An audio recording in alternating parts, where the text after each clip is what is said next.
Hi everybody. So I've got a new, I say new, it's new to me, a 460 Xtreme Sagola. It's a used one, which I got off a chap who, he was selling it with two caps. So I got a DVR, sorry, a Titania cap, or DVR Titania, and an Aqua, DVR Aqua cap. And I also got the clear cap, and I also got two of these, and 1 point, so I've got it in 1.3 XL, 1.3 and 1.2. This is a tip set, so you get a needle and tip set. The needles are all the same, it's only the tips that are different, although they recommend that you keep them together as a pair. Now if you're wondering why the camera is so close, it's because I actually want to show you the reason I got it relatively cheap. It's because the trigger was sticking, and I wanted to show you how to what I did to unstick it, and that you can, if you can do a little bit with these things, you can actually get quite a bargain. So what we do is we get the spray gun, we get a pot, which you can see is used. Again, apologies for the camera being so close, but it will come into the reason why I'm doing it later. So you get just a standard pot, which goes on top, 600 ml. Now, if anybody knows of a smaller pot for these, I'd be quite interested, because I like smaller pots and I haven't found one that actually fits this. But what you also get is you get a brush, you get an inline filter, you get some little things that can go around the end here, like the DeVilbiss do, so that if you've got like two guns the same, you can have one with a different, one with yellow and one with blue, so that you know what you use it for, basically. And you also get this, which I thought, what on earth is that? And it will come to light in a minute what that's actually for. So when I got this, there was a few things. Oh, you also get a spanner, Sagola spanner, which actually fits everything. It fits the tip, it fits this, and it fits this. So let's get rid of that. Don't need that, do we? So what was happening, there's a few things that were happening. One is, when you look inside the cap here on these Sagolas, you'll see inside here, it looks like a conventional cap. And one of the things was that the guy said to me that he'd lost the baffle that went in there. Now when I looked at some YouTube videos of people using the Sagola, if you look at the clear version, which is this one, the DVR clear, it doesn't show a baffle. But when you look at all the others, it does show a baffle. This baffle here, which is the same colour as the gun, even though this is an Aqua tip, it's got the baffle in it, and this is a Titania one, which also has the baffle in it. Now what I mean by baffle, which I will show you, is if you remove this little clip here, he says, I need a smaller screwdriver really, remove this little clip here and just reverse this out, you have at the front here, you have a small nylon sealing ring, which you do on most guns to be fair, and that sits in there. But what you also have is you have this baffle, which sits on there like that, and it diffuses the air. Now the guy, as I said he lost it, so I went about trying to find one of these, and you can't get one of these separately, it would appear. You can only get them with a cap. So when I was looking for it, I emailed the factory and said, can you get this baffle on its own, because I've got one of these, a DVR clear, with the baffle missing. Because as you can see, the baffle sits in there nicely, it looks absolutely fine. And I got the information back from the factory that in fact the guy hadn't lost anything. The clear cap doesn't have the baffle in there, so the clear doesn't have a baffle, and there's also a HVLP, a green one, which doesn't have a baffle. So if you're ever in the same position as me, because it took up quite a bit of time trying to find out whether I could get the baffle, and realised it wasn't needed. So there was absolutely nothing wrong with the setup at all. It was exactly as it should be from the factory.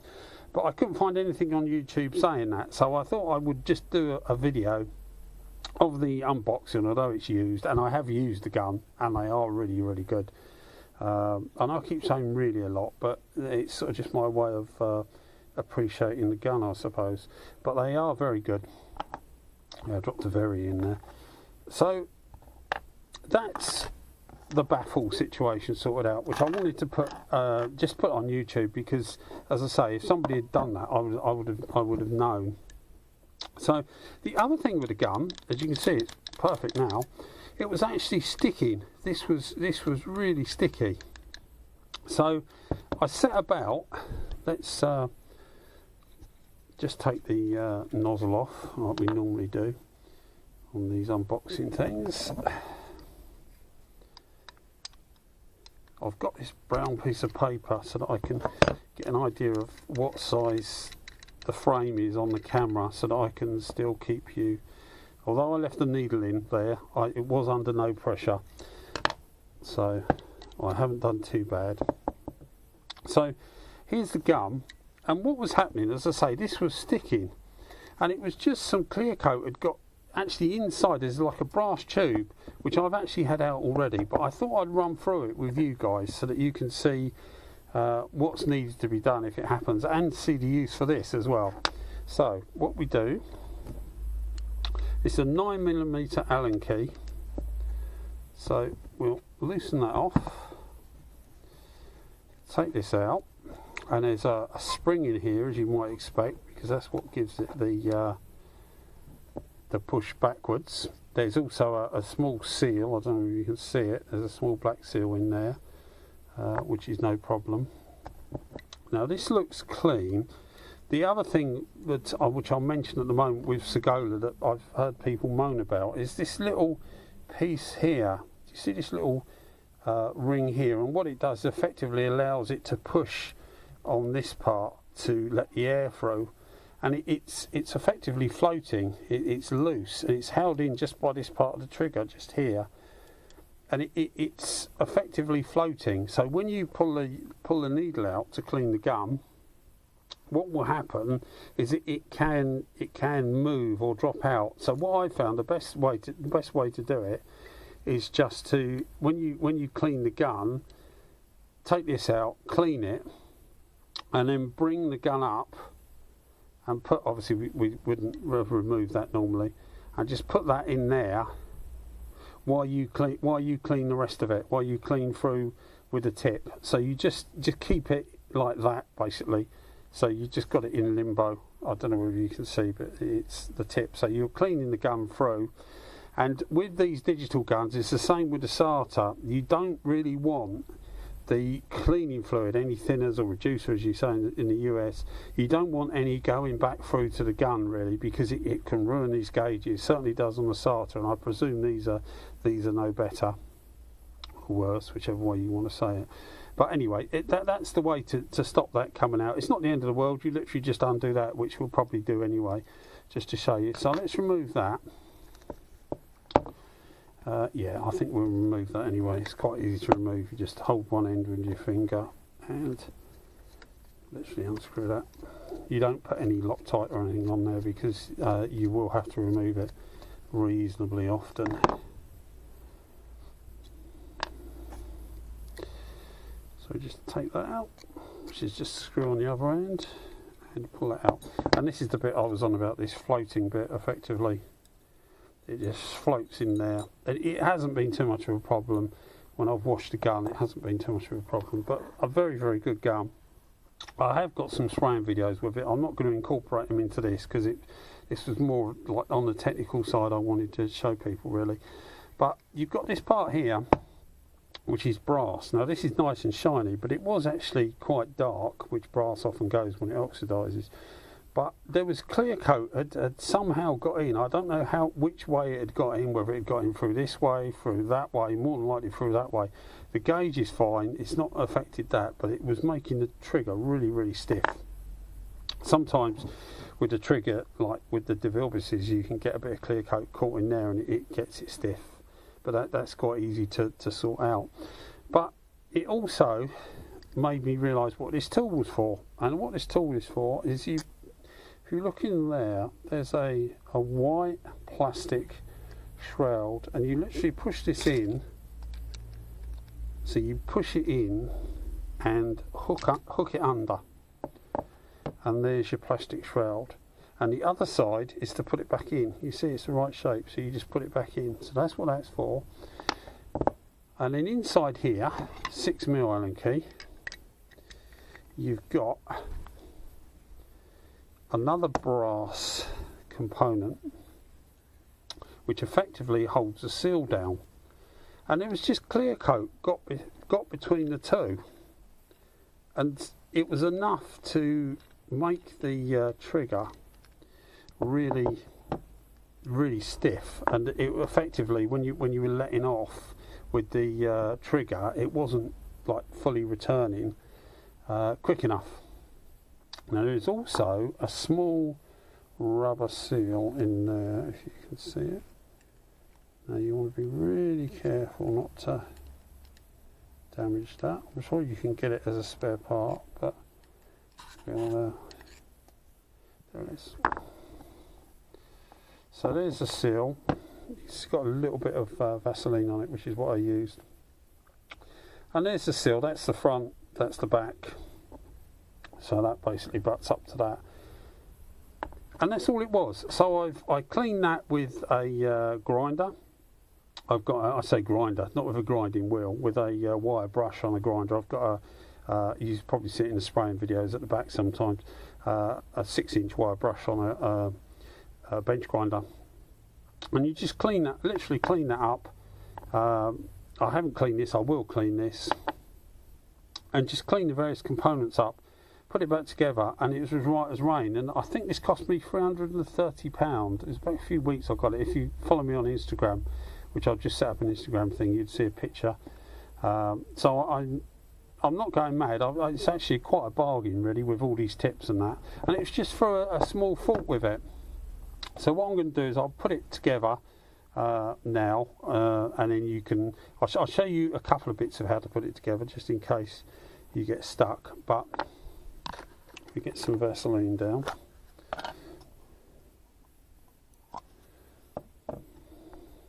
And just put a little bit of Vaseline on that seal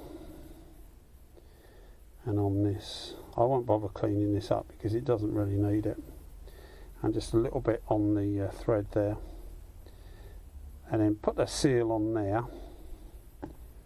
Put that through there, like so. He says. And then we'll just push that through. And it can seat that seal, and then we'll just lift this out. He says, seal, no, it's not on.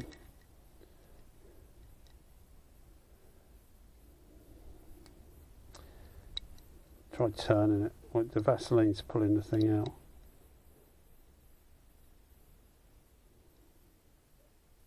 That's it. So that's in there, as you can see, and then we'll just start to do that up. And while we're doing that, we'll just turn round. I don't know, well, that hasn't gone right at all, is it? Is the seal in there? Yeah, the seal's in there okay now. But if you can see, the seal's actually in there okay. So what I was going to do is just turn it round so that we can check the seal is seating correctly, which we can do now. So let's go in there. I don't know whether you can actually see. Let me see if I can get some light in here. Can you see the seal there? It looks like it's just Vaseline basically around it. So we just pinch that up, and we just check that it goes through nicely, which it does.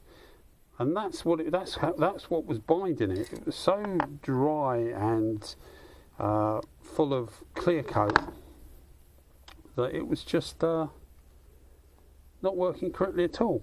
So you just literally push that in there like that, he says. That goes through there, and this just goes on at the back. You can put a little bit of Vaseline for the back seal, I think. Just there.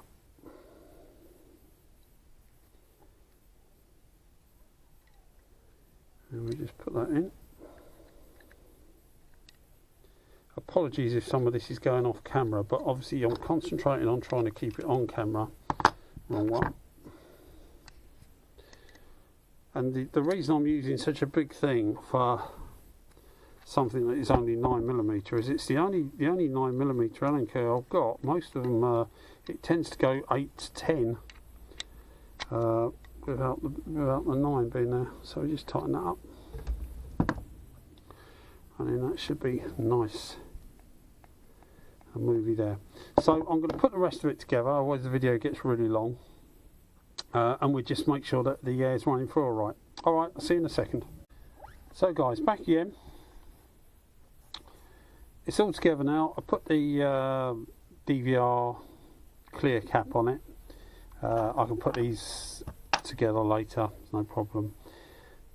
And we're just, well, that's a bit much, isn't it? That's one of the things that I found actually is not so good with this. Go in or out. In to close it. Nice. It's this thing here, the air adjuster. The standard version normally has it there, which is where that planking plug is. But it's a pain because this is quite long. So one of the advantages, I think, of having a gauge on the gun is the fact that you don't need a gauge at the bottom, so you don't get that extra sort of stiff length, if that makes sense. But it is what it is. But it works really well, but it's just a bit big really.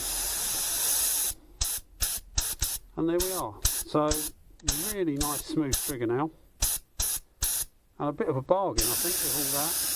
I don't even see the gauge working. I have done some spraying with it.